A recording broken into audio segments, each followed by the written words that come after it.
everyone. I'm Bandish, the founder of The Curious Mindset, a private community for technology leadership teams powered by 64 Tech, an IT solutions provider of hardware, cloud, and IT services. Now, although we're powered by 64 Tech, our core principle is to always give more than we take. Rest assured, you won't be bombarded with any sales pitches. Please do, however, follow our dedicated LinkedIn page to stay up to date on how 64 Tech can help you with any technology challenges that you may face, or if you're looking to shake things up with your current IT suppliers. While 64 Tech provides technology solutions, some of the biggest challenges tech leaders face are human challenges and not technical. As leaders, there's often pressure to appear all-knowing, which makes it hard to admit what we don't know or ask questions that allow us all to be vulnerable. The Curious Mindset was created to help us build the essential people and leadership skills we didn't know we needed. This community grew out of my own experience and desire to help others overcome the challenges I faced when I became a leader. I know firsthand how isolating leadership can be, and our North Star here is that no one leads alone. At 64 Tech, the mantra is together we grow. And the Curious Mindset is how we can make that happen. This is a space for us to learn, to share, and to become more confident as technology leaders. Now, it's my pleasure to introduce our host, Mr. Andy McMenemy, our technology leader co-host, Steve Maxwell, and our very special guest, Major General Tim Hodgetts. Hello, everybody. It's my pleasure to host you today, and thank you so much for that introduction, Bandish. When I read Tim's bio, I was absolutely astounded by the length and success of his military career, and specifically in the medical arena. He's going to talk to us today about some fascinating subjects in leadership, which I think we can absolutely all learn from. He's going to kick off, first of all, with the personal characteristics of leading in crisis. And I think this is a fascinating subject. So I'm not going to steal any more of his time. Ladies and gentlemen, please allow me to introduce your guest, Major General Tim Hodgetts. Thank you. Good afternoon, and thanks, Andy, for the introduction. So, yes, the first thing I was going to talk about was personal characteristics of leadership in crisis. And if I was in the room, then I would tease it out of the audience onto a whiteboard, but you're going to have to make do with me as a monologue. So wherever you lead from within an organization, I would say that the personal characteristics for leadership in crisis are common. And I'm going to give you my top 5. And they will be decisiveness, equanimity, determination, anticipation, and optimism. So to start with decisiveness, and it was Napoleon who recognized that the rarest and most valuable quality in his staff officers in a crisis, in war, was decisiveness, and specifically the ability to decide with incomplete information. And this takes me to Colin Powell's 40-70 principle. Colin Powell, you may remember, was an American general and then a diplomat, and he has a series of leadership principles that you can find on the internet, and I'd strongly commend that you go and have a look at those. But his 40-70 principle particularly chimes with me, and that's that if you have less than 40% of the information, then you probably can't make a safe decision. But if you've waited until you've got more than 70% of the information, you may have waited too long and the enemy has already acted. And in medicine, the enemy is often time. And that's certainly true in emergency medicine, which is my specialty. If you don't do something, then the patient will just continue to deteriorate and ultimately die. So you have to act on the information that you have. And if necessary, you amend your decision as more information becomes available in the crisis. Now, I think that that is linked with my second personal characteristic of equanimity. And by equanimity, I mean the ability to tolerate risk and the ability to tolerate uncertainty. Because if you work in a high certainty environment where there is high agreement between the individuals, then you don't really need leadership because the team will manage itself. And it's when you work in a high uncertainty environment with high disagreement between individuals that you need that leader to find the consensus and take the group forward. And it's often in crisis where you get these disagreements. So that's where the leadership magic happens, in high uncertainty and high disagreement. And I'm reminded of a saying from a 15th century physician called Nicholas Colnay. He was physician to Henry V, and he said this just after the Battle of Agincourt, where the English had been outnumbered by the French 5-1. He said that it's the mark of a mature mind to bear uncertainty with equanimity. And you could paraphrase that as being calm under pressure. So the third characteristic I would like to cover off is determination, because change can be really difficult and it can take months, years, or even decades to achieve the change that you want. And let me give you two examples from my experience. In 1991, I was blown up by the IRA. My hospital was blown up in Northern Ireland, and I reflected very deeply on how we performed in that major incident. I was the medical commander. I took charge in that incident. And as a result, I ended up writing a course and writing a couple of books within a year of that incident. And I came up with some new concepts and precepts. One of them was the message methane. And methane is an acronym for the information you send from the scene in a multiple casualty incident. And I began teaching this around the world. Countries accepted this program, this course, and these concepts. But it wasn't until 2012, 20 years later, that it was accepted in our own country by our emergency services within the Joint Emergency Service Interoperability Programme. So despite it becoming accepted around the world, I had to sort of fight the corner in the UK for it to be accepted here. Another example of the need for determination has been what I call tourniquet wars, has been the friction around introducing tourniquets or reintroducing tourniquets to the military and the civilian community. So I introduced tourniquets to the British Army in 2003 and ensured that they were issued to every soldier in Iraq and Afghanistan by 2005. Now, I did that against huge internal resistance, particularly from our own orthopedic surgeons.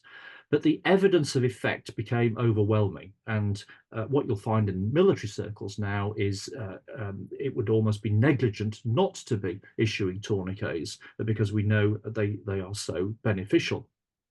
But I am still today, over 20 years later, fighting pockets of resistance in civilian medical practice, particularly in the voluntary aid societies and in some organizations like the police, where they are still not understanding and accepting the evidence and bringing in a very simple intervention that could ensure that our civilian colleagues get the same benefits of survival that our soldiers have been enjoying for more than 20 years. So what's the sort of lesson from this? And I think the lesson in determination is that if you know it's the right thing to do, for goodness sake, keep going. If you know morally that you should be following this path. The fourth characteristic is anticipation. And if you can reliably predict what might happen and you can prepare for it, then you can counter some of this uncertainty. You can reduce the anxiety in a crisis. And if I give you a simple example of this, I'm in an emergency department and we get a telephone call from the ambulance service that an adult male walked out of a house fire, coughing with a hoarse voice, and they're bringing him to hospital. So this is somebody who is walking and talking, albeit with a hoarse voice. But what that tells me is that this patient may very quickly die if we do not prepare for the expected deterioration. Because if you've got a hoarse voice and you're coughing after you've come out of a fire, it means that your airway is burnt. And if your airway is burnt, it's going to swell and it will block off. And if you don't do something about it immediately, then the inevitability is that you die. So what do I do at the hospital? Do I call the trauma team and have them assemble in the emergency department? Do I tell the anaesthetist to already draw up the drugs to be able to put the breathing tube down? Do I tell the emergency nurse to find the equipment in case an airway is needed to be put in through the front of the neck, what we call a surgical airway? Do I tell the nurse to open that equipment and to put it on a trolley and place the trolley near the head so it's in the right place? And do I tell the surgeon on the trauma team to put a gown on, scrub up, and be ready to do that procedure if it is necessary? And the answer is yes to all of the above. You anticipate the worst possible outcome and proceed accordingly, so that when the patient arrives struggling for breath, the anaesthetist gives an anesthetic and then cannot get the breathing tube down, you can just turn to the surgeon, who steps forward in the 2 minutes that you've now got left to save this patient's life, and very quickly puts the surgical airway in. So you turn what could have been an absolute crisis and flap into just a calm series of events that have been predicted and then just play out as a natural course of action. And then the final characteristic, I would say, is optimism. So as a leader, your followers are watching you, they're judging you, they're mirroring your attitudes and behaviors. So in a crisis, be positive, praise your team, because there are going to be plenty of armchair observers who are all too willing to criticize. Now, there are many other potential characteristics you could say are important in a crisis, and no doubt you would have come up with these if we'd had a chance to tease them out face to face. The ability to communicate, setting personal example, charisma, they're all important, but I've identified what are my top 5, which again are decisiveness, equanimity, determination, anticipation, and optimism. Andy, back to you. Tim, thank you. That's absolutely fascinating. I'm rapidly writing notes here, but absolutely fascinated by that. Thank you so much. I think one of the question is, how does that then pan out when you're leading in a multicultural environment? Because we've got different languages, different levels of urgency, etc. What's your take from your experience on leading in a multicultural environment? Because I'm very mindful that some of our tech leaders will be leading multiculturally, across different populations in the UK, but also abroad.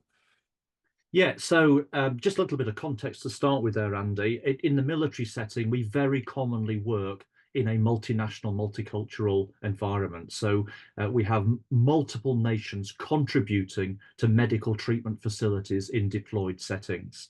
So there are challenges, but what I would say is that some of my highest performing teams have been in that multinational, multicultural environment. Why? Well, I think it's partly some of the cognitive diversity you get through a different cultural background and different national perspectives. And it's also an opportunity to challenge the status quo that you get in this environment in a sort of a non-judgmental construct. So my examples come from 3 particular areas. One is where I've been medical director of a multinational field hospital at war in Afghanistan. Another is where I've been medical director of a multinational division within a NATO headquarters.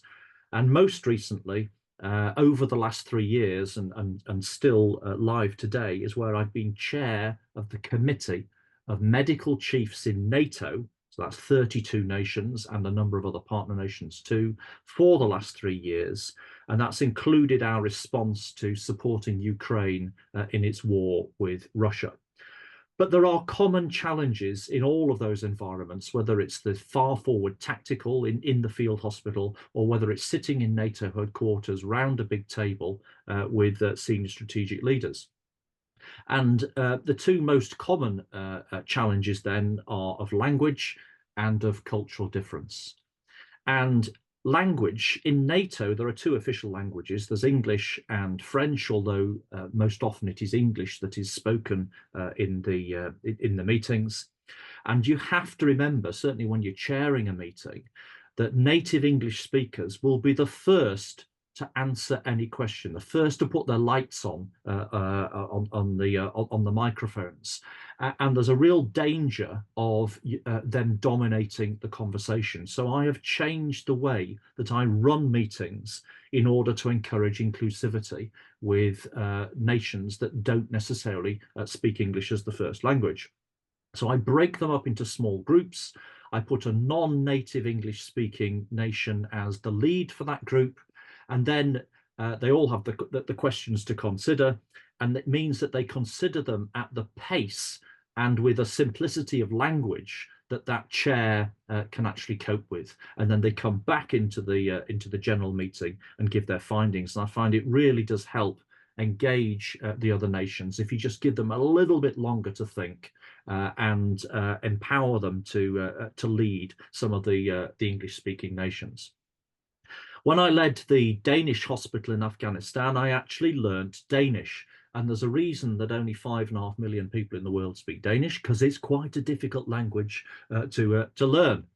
But it was by far the best investment in pre-deployment training that I have ever made, because I had one-to-one training tuition in Copenhagen in their language school. I went into their big hospital in Copenhagen, and I learnt to run a resuscitation in Danish, and I learnt to understand how they work together as a team. But most importantly, when we all got together for the first time in the lecture theatre, and I was at the front presenting myself as the medical director of this largely Danish hospital. There were some Americans, there were some Brits, there were some Estonians, but it was largely Danish.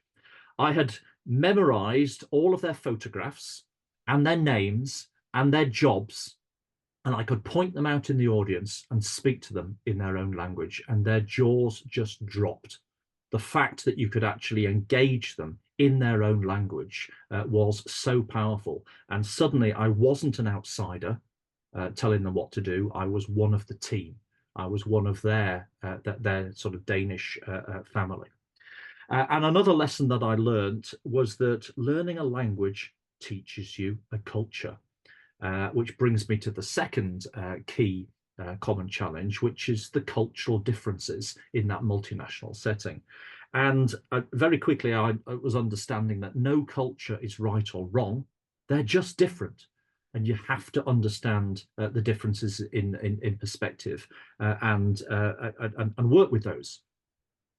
And what I did in order to understand that is I studied international cultural theory, and there is a professor from the Netherlands called Geert Hofstede. He did a lot of his work in the 70s and early 80s, but it's still relevant today, and he still has a contemporary website where you can go on and you can compare any number of nations against 6 specific cultural paradigms and see where there are similarities and see where there are differences. And it's where there are differences that you can anticipate there might be frictions with those teams working together, and then consider how you might work around those frictions. So let me just take 3 of those paradigms and give you some examples from my experience.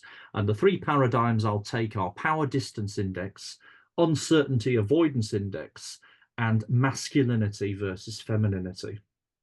Now, the power distance index is the perceived stretch in position within a society. And as an example, in some societies, doctors are seen as above nurses. And in the UK and in the US, this is still a hangover. We've closed the gap, but societally, we still see doctors as sitting above nurses, but not in Scandinavian societies where it is completely flat and egalitarian. You see these professions very much as equal. So UK and US, substantial stretch. Denmark, very flat. So how did this actually play out in the field hospital with Danish, British, and American staff all working together? Well, what I found was that where there was a flatter culture, the Scandinavian culture, there was much more challenge. So the junior doctors would challenge the senior doctors. The nurses would challenge the senior doctors. And it felt much more comfortable for them to do that. And there was also far greater familiarity in the flatter cultures. So the lance corporal, healthcare assistant, would call the commanding officer, lieutenant colonel, by his first name in the corridor. That was fine in Denmark. It nearly gave the Americans and the Brits a heart attack because it felt overly familiar. Now, of course, it doesn't matter. It was just their societal norm, and we just had to adapt to knowing that people were different. But one issue I did find very early on, in fact, it was the first night that the hospital was up and running, and a British nurse observed a Danish nurse doing something what the British nurse thought was wrong, where the Danish nurse drew up a drug, didn't check it, and just gave it straight to the patient. Now, in the UK, you have a second nurse check the drug before you actually administer it. But rather than the British nurse going up to the Danish nurse and saying, "Hey, what are you doing? We don't do it that way." Instead, she said nothing and wrote a critical incident report form and pushed the report form under my door. So it was there at 6 o'clock in the morning when I came in. And I then had a diplomatic incident on my hands where the Danish nurse said, "I can't work with this British nurse because they didn't come and tell me there was a problem." And indeed, the literature tells you there are more adverse drug reactions when you do checking than when you don't do checking. So there was no evidence actually behind us following that particular pathway anyway. So I said, stop. There's just international cultural differences. In the future, if you see something happening that you don't agree with, for goodness sake, talk to each other. Don't ignore it and end up writing a critical incident report form. So the second factor is the uncertainty avoidance index. How much risk does a society feel comfortable with? And the so what of this is that if you have a risk tolerant society interacting with a risk averse society, then you will have friction. So if the headquarters is from the UK, which is risk tolerant, and it is tasking a Hungarian unit, which is risk averse, then the unit on the ground just isn't going to do what the headquarters says. Vice versa, if you have a risk averse headquarters and it is not giving enough freedom of movement to the risk tolerant unit on the ground, then the risk tolerant unit will just get on and do its own thing. Now, if I put that into sort of business speak, if the chief exec tolerates risk, but the employee is risk averse, then the employee won't do what the chief exec says.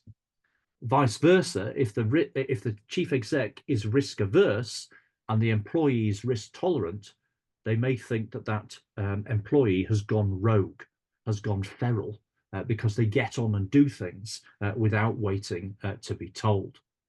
And then the final cultural characteristic I'd like to bring out, the cultural paradigm, is masculinity versus femininity.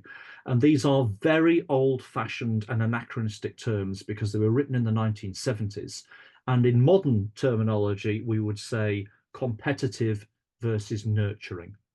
And the way that I saw this play out is that the US and the UK are very competitive, macho cultures. So there were 3 surgeons in the operating theatre, a Brit, an American, and a Dane. The Brit and the American would just fight over the patient every single day, who should be in charge. And the Danish surgeon just stood back. But after 2 weeks, the Danish surgeon came to me and said, "I can't get a word in edgeways. I'm not being given any responsibility in the operating theatre." So I pulled everybody together and I said, cultural differences. On Monday, it'll be the American in charge. On Tuesday, it'll be the Brit.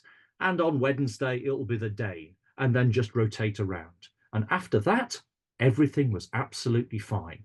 And everybody got an equal shout in their particular day. The so what of this, you may have heard the phrase that culture eats strategy for breakfast, but I think also culture eats competence for breakfast. Then finally, just to wrap up this section, other factors that may come into play in a multinational, multicultural environment is the need for a framework nation. So you've got to follow somebody's set of guidelines, because if you've got more than one set of rules, it becomes ungovernable. So you accept who's the framework nation, and then all the other nations follow that particular set of guidelines. You also have to accept that decisions will be slower, because there's an increased number of opinions, an increased number of national viewpoints. But when the decisions are made, they are much richer and they're more robust, because they've been more red teamed, they've been more critiqued before the decision is made. If consensus is needed, and this is absolutely essential in NATO, you cannot make a decision unless all 32 nations agree, then it calls for an enormous amount of diplomacy behind the scenes before you actually sit round the board table, which really becomes a rubber stamping exercise. And then finally, countries do behave to their national stereotypes. I see this all the time. I can look round the NATO table. I know which nations will agree with each other, and I know which nations will disagree, and can absolutely anticipate that. So I'll pause there, Andy, and back to you. Tim, I absolutely love the crystal clear clarity of simply, designating on Monday the American leads, on Tuesday the Brit leads. Yes. Absolutely brilliant. But it seems so much like common sense, Yeah. although when you were explaining the complexity of it, I thought, my goodness, how would you lead through that? But it sounded so simple and so absolutely crystal clear. So thank you for that. I'm certainly going to take that away and use it. So Tim, one of the fascinating things I read and obviously understand from you is the sheer diversity of your service. And I'm sure there must have been many times, and you've alluded to a few of them, where, your personal resilience must have been being tested to the absolute max. And I'm just very curious to understand from you, what mechanisms do you use? We talked 2 weeks ago to Andy Reid, who, was a survivor of an IED that, he lost 3 limbs, and we talked about resilience and his personal strategies for resilience. And I'm very curious to understand what maybe you may have as personal mechanisms or personal strategies for resilience, Tim. Yeah, so when a soldier like Andy has been injured, the day they were injured was very much the worst day of their lives. But in a field hospital, we see everybody's worst day, all day, every day. And it can become very taxing on the medical staff. And you've got to think about who cares for the carers, and how do those carers stay resilient day in, day out. And I have been in some very difficult situations over the years. So I've been exposed to all sorts of physical threats. I've been shot at, mortared, rocketed, scudded, blown up by terrorists. I've led a hospital in quarantine where 60% of the staff were wiped out with illness within 3 days. So it was our own doctors and nurses on the ventilators, and trying to scrape by with the limited staff that you had left when the guns were pointing in, holding everybody inside the hospital. And I've dealt with some really morally injurious events that are frankly unimaginable. I mean, you can see stuff in films, on telly, but you really cannot imagine the horrors of war. So I've been asked to take a flatbed truck of body parts, and pleaded with by the Afghan National Army to reconstruct those bodies for burial, taking free heads, chests, guts, and ending up with an extra leg. So how on earth do you cope with such situations? How do you stay resilient, whatever resilience actually means? And to me, I would say resilience means 2 things. It means the ability to bounce back from adversity, and it means the ability to keep going in a persistent, morally injurious environment. And I would say I've identified perhaps 6 tools for resilience, but each of them is a layer of body armor. On their own, they're not enough. But when you start to put them all together, then they build up as your helmet, your goggles, your body armor, your plate, your pelvic protection. So it's like physical layers of protection. You have these additional mental layers of protection for resilience. The first is training and experience. And you may have heard the phrase that, you know, you in a crisis you rise to the occasion, but you don't. In a crisis, you do not rise to the occasion. You sink to the level of your training. So training is really important. And as an emergency physician, as a doctor, I have been trained and conditioned, and I have experience that prepares me for both uncertainty and prepares me for dealing with death on a daily basis. But no amount of training, no matter how high the validity of that training, how sophisticated the augmented reality that you might be using in that training, none of that can truly prepare you for some of the horrors of war. The second factor I would bring out, second tool, is to have a simple, generic, all-hazardous system that you can apply to any situation to help you overcome the cognitive paralysis. So the most common testing system or testing issue that we would come up with in a field hospital is what we call a major incident, where you have a burst of casualties that overwhelms your resources. And it can be cognitively paralyzing unless you have that system. And I mentioned that after that bomb in 1991, I designed that system. It was called Major Incident Medical Management and Support. It still runs internationally as the standard for both civilian and military doctors, nurses, and paramedics in a multiple casualty incident, because it gives a very simple all-hazard approach to managing multiple casualties. That was 1992. In 1998, I took that system that I developed for healthcare professionals and simplified it further for soldiers. So we've been teaching since 1998 an even simpler system to every British soldier to be able to deal with a small handful of injured casualties. And that is in a little pocketbook called Battlefield Casualty Drills. It's now in its 10th edition, but the principles have endured. And in 2017, I launched a charity which gives free information by app and by pocket guide to the public in what to do if you're caught up in a deliberate attack, a shooting, a stabbing, a bombing, a vehicle attack, an acid attack. And that charity is called Citizen Aid. But it is the same principles that we were teaching to the soldiers, but made even simpler for the public and contextualized, so put in civilian language rather than military language. So now even the public has got a very simple system that they can follow as a fail-safe what to do in a crisis. And that is a way of building public resilience. And indeed, one of the books I wrote to support that got a National Business Resilience Award.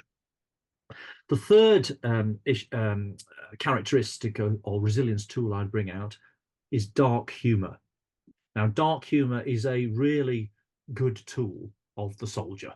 And when the soldier stops grumbling, when the soldier stops making jokes about their predicament, then that's when you really need to worry. So when the soldier stops joking about that extra leg, then you know that it has impacted on them.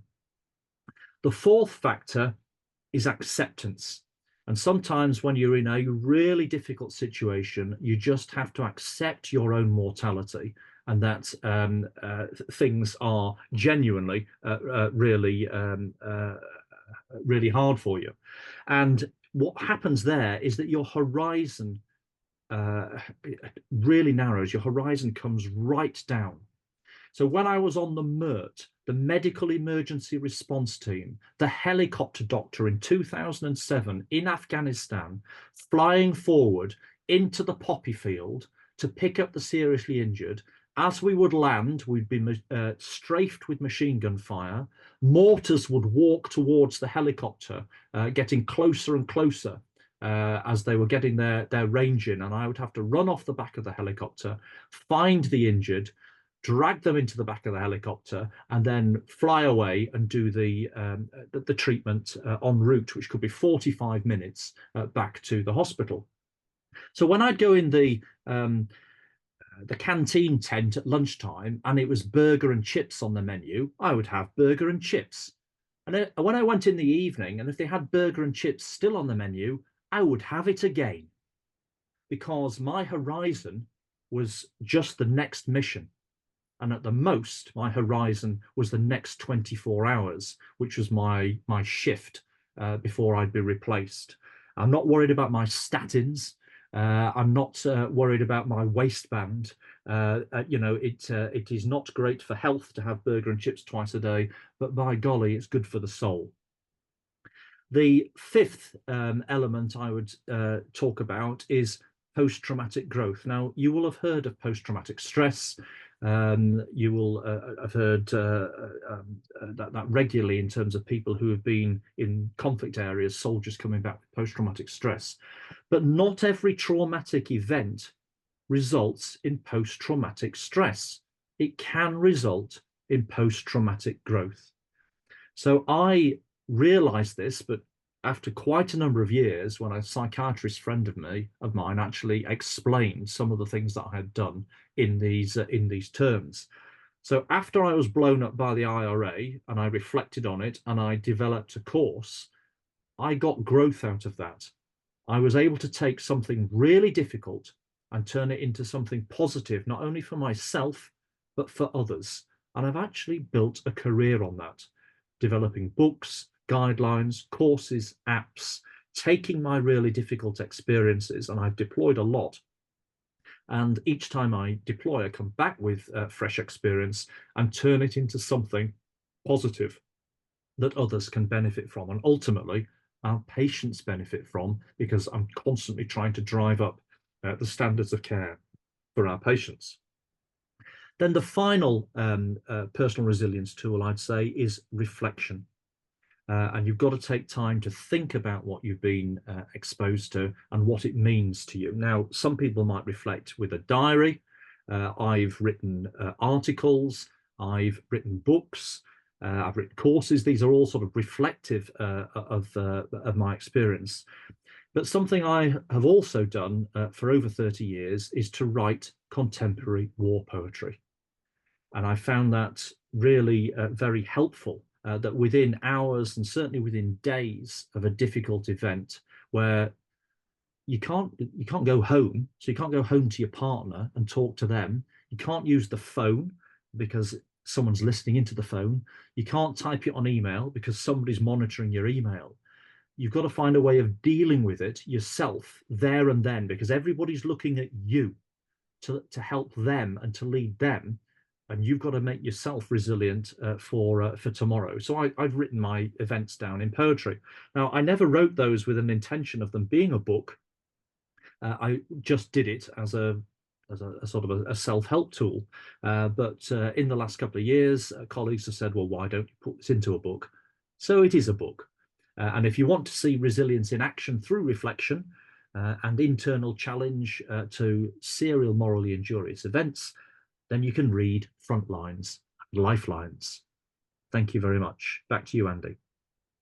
Tim, thank you so much. And we'll certainly make sure that Bryony gets access to those and makes them available for everybody that would like a copy. Tim, absolutely fascinating. I can't write fast enough to take the notes. So you've shared so much information with us, which is incredibly valuable. And I love what you said about the fact that your horizon's lower, to sort of keep you into that sort of narrow field where you're focusing simply on your next shift, your next 24 hours. Personally, I think, yeah, burgers for lunch and dinner might not be a good thing. I agree. But I have had the privilege of testing some military food, so it's not that bad. Tim, one of the questions we like to ask all of our guests is, if our leaders today were to do just one thing which would create a positive change, what would that be? What could they do from your perspective and from your wealth of experience? So I did have a little reflection on this, because you kindly told me the common questions that you ask. And I would say, stop and talk to those who yesterday you walked past, because you've just got no idea the impact that you can make by taking the time to interact with some of your subordinates.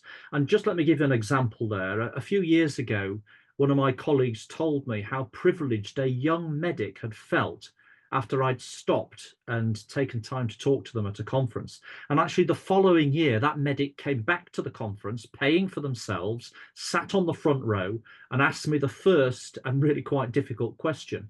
And then in the break came up to me and said, thank you. And he wanted to explain what a positive effect that I'd made on his confidence and his professional motivation.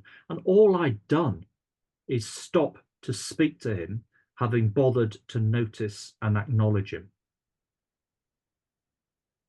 That's a fantastic answer. And I think, it sits inside of the culture we have with the curious mindset, is that nobody leads alone, but also leadership, I think, is from the heart. Treat people with respect, see them as people and not as staff, not as employees, not as members of the team, but they're people and they've got emotions and they've got feelings which are in play at all times.